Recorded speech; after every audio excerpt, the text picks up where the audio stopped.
Aïe, aïe, aïe, aïe, aïe, aïe, aïe. Une contre-performance et peut-être adieu à la Liga.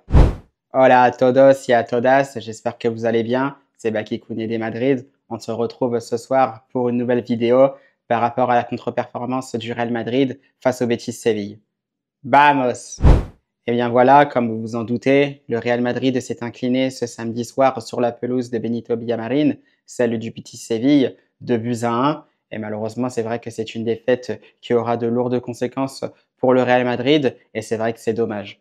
Pourquoi évidemment? Parce que c'est tout simplement un match qui commençait plutôt bien pour le Real Madrid. Pour rappel, on a vu que Carlo Ancelotti nous avait pas mal surpris sur son 11 de départ, un 11 de départ d'ailleurs qui pouvait poser certaines questions sur ce que Ancelotti voulait imposer ce soir à l'Estadio Benito Villamarín. Déjà, on avait cette paire qui n'avait pas été alignée depuis longtemps, c'est David Alaba et Antonio Rudiger.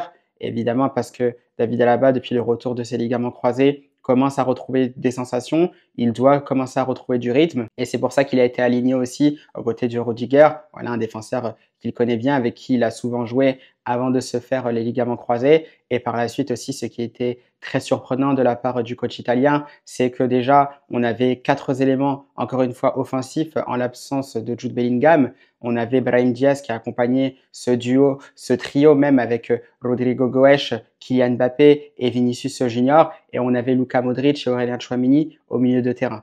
C'est là où on voyait que c'était un 4-4-2 notamment à plat, que ce soit en phase offensif ou en phase défensif, puisque on avait Kylian Mbappé et Vinicius Junior qui étaient plus en position de numéro 9, Rodrigo Goes qui pouvait occuper le côté gauche ou le côté droit, et Brahim Diaz en fonction de l'espace qui était libre.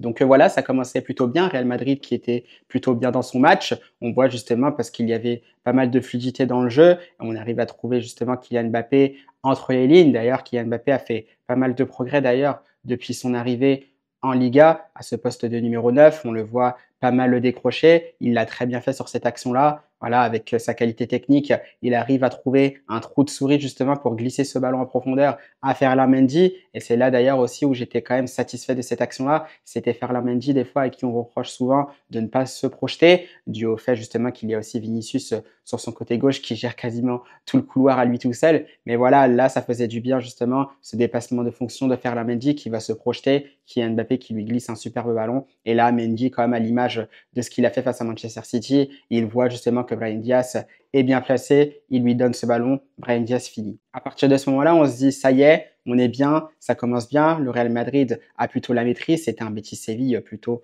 très très discret, et malheureusement, on ne sait pas, voilà un Real Madrid qui se relâche, un Betis Séville qui commence à reprendre justement l'emprise du jeu, notamment avec Isco, voilà, qui aura mis quand même le bouillon à cette équipe du Real Madrid. On le voyait très disponible, ça se baladait entre les lignes, il donnait, il redemandait, voilà, ce fameux jeu à l'espagnol que le petit milieu de terrain espagnol maîtrise très très bien, on l'a vu durant des années au Real Madrid, et là justement il nous aura fait des dégâts ce soir.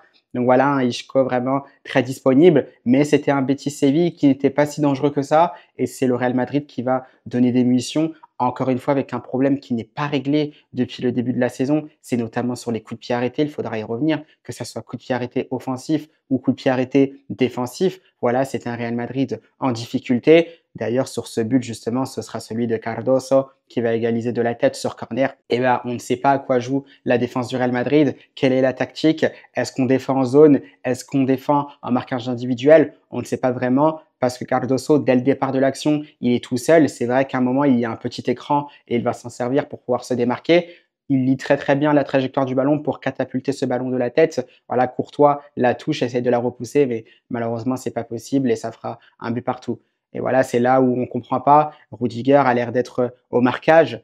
Donc malheureusement, je pense qu'il ne restait plus que David Alaba justement pour essayer de marquer un joueur ou du moins être dans la bonne zone pour pouvoir dégager le ballon. Mais on ne sait pas vraiment justement comment défendait le Real Madrid. Au départ, moi, j'avais l'impression que c'était plus de la défense en zone, mais de ce que je vois, je sais pas, ça avait l'air d'être peut-être un mélange des deux, je ne sais pas vraiment. Mais tout ça pour dire que on a l'impression qu'il n'y avait pas vraiment de tactique et ça s'est vu direct parce que le Betis Séville en a profité directement. Voilà, sanction directe, ça fera un but partout. Et ça m'a rappelé d'ailleurs les mêmes problèmes défensifs qu'il y avait, c'était notamment lors de la première journée de championnat. Souvenez-vous, c'était face à Mallorca, une tête de Muriqi qui aura égalisé d'ailleurs pour Mallorca.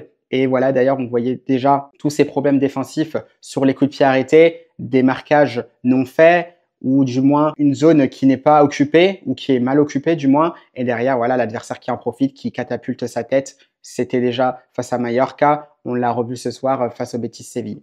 Donc voilà, on s'est posé pas mal de questions. Et d'ailleurs aussi, pareil, coup de pied arrêté, offensif, bah, on a l'impression que le Real Madrid ne trouve pas de solution. On n'arrive pas à trouver nos joueurs de tête, que ce soit Rudiger, Tchouaméni ou même David Alaba qui montait par moment. Il y a Raúl Asensio aussi quand il est sur le terrain. Malheureusement, il n'aura pas joué ce soir et c'est vraiment dommage. Donc voilà, pareil, on n'arrive pas à trouver de solution. Pourtant, je trouve que les corners, ils sont souvent très bien bottés par Rodrigo Goes notamment, voire par moment par Modric. Après, c'est sûr qu'évidemment, ce n'est pas Toni Kroos, mais voilà, je trouve quand même que ces coups de pied arrêtés sont très très bien tirés, mais voilà, on n'arrive pas à trouver justement de bonnes tactiques à mon avis pour que les joueurs puissent se démarquer dans de bonnes conditions et puissent reprendre le ballon de la tête.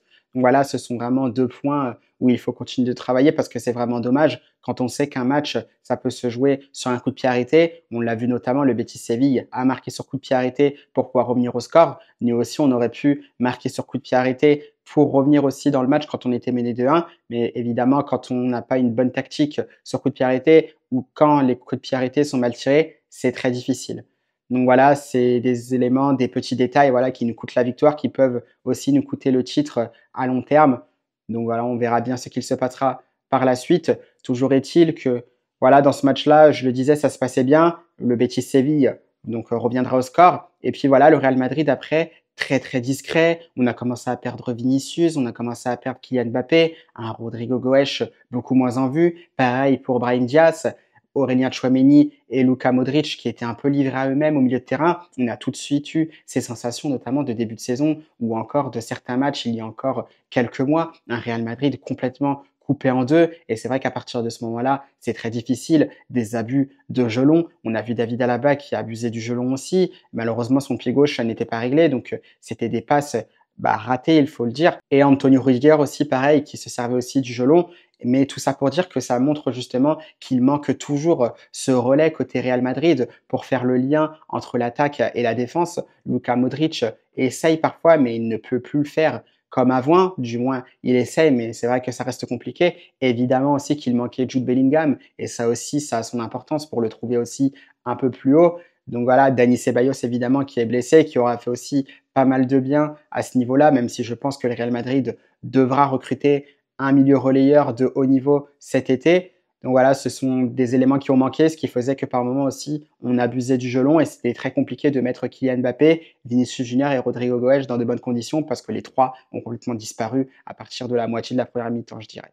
Et par la suite, voilà un Real Madrid qui va continuer à concéder des occasions. Et encore une fois, que dire voilà, du meilleur gardien du monde. Pour moi, je pense que c'est peut-être la seule satisfaction sur les 90 minutes entières de ce match-là. C'est Thibaut Courtois, évidemment. Il a essayé de faire ce qu'il a pu. Et encore une fois, il nous sort une paradone. Mais quel manotasso sur une tête d'un joueur du Betis Séville. La tête voilà, est rabattue au sol avec un rebond. Courtois est pris à contre-pied au départ et avec cette manchette, il arrive à repousser ce ballon carrément au-dessus de son but.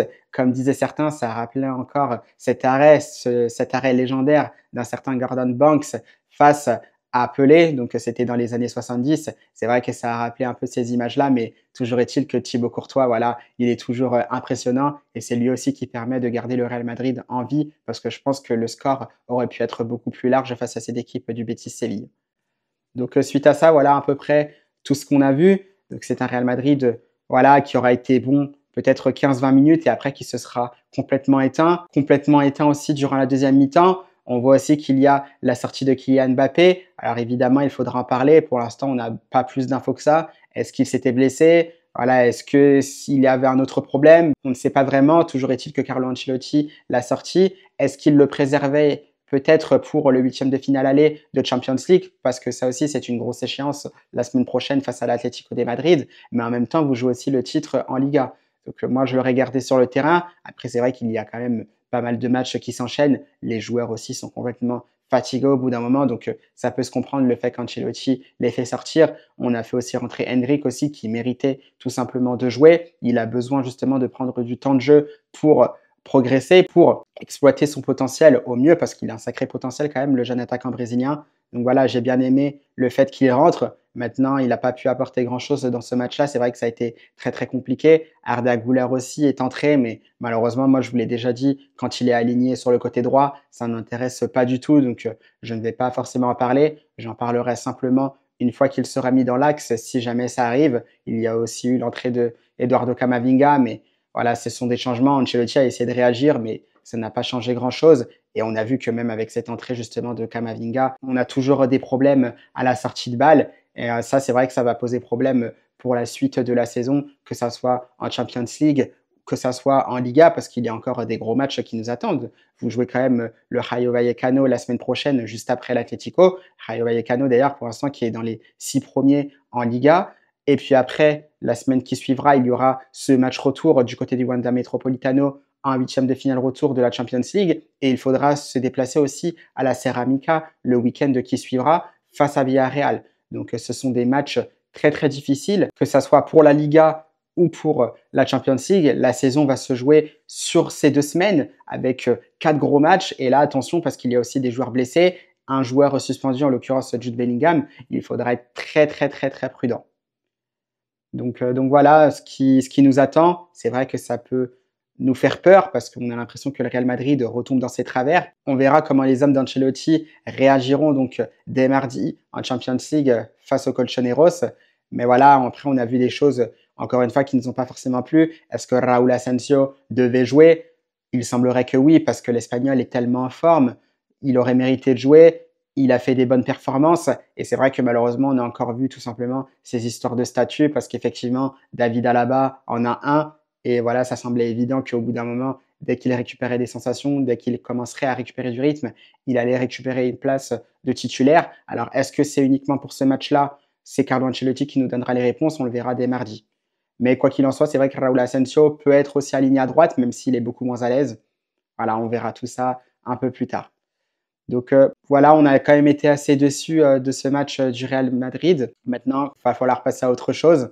La prochaine échéance, vous le savez, je pense que je l'ai assez répété dans cette vidéo-là, c'est forcément ce derby des Madrid en huitième de finale de la Champions League. Il faudra oublier cette défaite, il faudra effectivement réagir, nous montrer voilà, que cette défaite au Betis n'était qu'une simple erreur, même si c'est vrai qu'en Liga, le Real Madrid en ce moment a du mal à enchaîner. Les derniers matchs à l'extérieur, bah, c'est pas trop ça, avec cette défaite notamment du côté de l'Espagnol Barcelone. Voilà, il y a cette défaite maintenant du côté du Betis. Voilà, il faut oublier, il faudra se reprendre évidemment le week-end prochain quand la Liga sera de retour face au Rayo Vallecano au Santiago Bernabéu. Et bien voilà, c'est la fin de cette vidéo. J'espère qu'elle vous aura plu. Malgré cette défaite du Real Madrid, on va se retrouver notamment pour de prochaines vidéos, peut-être demain ou lundi, pour se projeter justement sur ce huitième de finale aller entre l'Atlético de Madrid et le Real Madrid. À la Madrid!